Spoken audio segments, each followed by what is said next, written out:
এই শীতের মরশুমে হার্বাল টি বানানোর জন্য আমি এক টুকরো আদা কেটে নিলাম। এবার ছাড়িয়ে নিয়ে ধুয়ে একটা ছোট আমি চায়ের গামলা মতো করে নিয়েছি, কারণ ওর মধ্যে সমস্ত কিছু দিয়ে থেতো করতে সুবিধা হয়, সেই জন্য আদা দিয়ে দিলাম।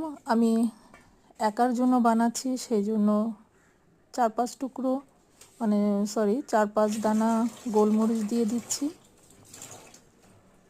তিনটে দানা আমি লবঙ্গ দেব। এক এক দিন আমি এক এক রকম মশলা ব্যবহার করি, কোনো দিন লবঙ্গ দিই, কোনো দিন এলাচ দিই, কোনো দিন গোলমরিচ হয়তো স্কিপ করি, কিন্তু আদাটা অবশ্যই দিয়ে থাকি। এই হার্বালটি আমাদের শরীরে ভীষণ এনার্জিকে বাড়িয়ে রাখতে হেল্প করে, কারণ আমাদের শরীরে অগ্নিতত্ত্বকে বাড়ায়, যেটা শীতের জন্য খুব উপকারী। শীতের মরশুমে আমাদের ইমিউনিটি পাওয়ারকে বাড়িয়ে তুলতে হেল্প করে। একটু থেতো করে আমি তার মধ্যে নিজের পরিমাণ মতো যতটুকু 1 কাপ মতো জল দিয়ে দিলাম। এবার এটাকে ফুটিয়ে নেব।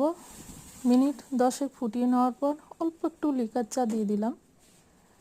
এবার এটাকে একটুখানি ঢেকে রেখে দেবো। এখন এই দিয়ে ঢেকে রাখলাম। 2 মিনিট ঢেকে রেখে তারপর একে ছেঁকে আমি নিজের জন্য রেডি করলাম। খুব উপকারী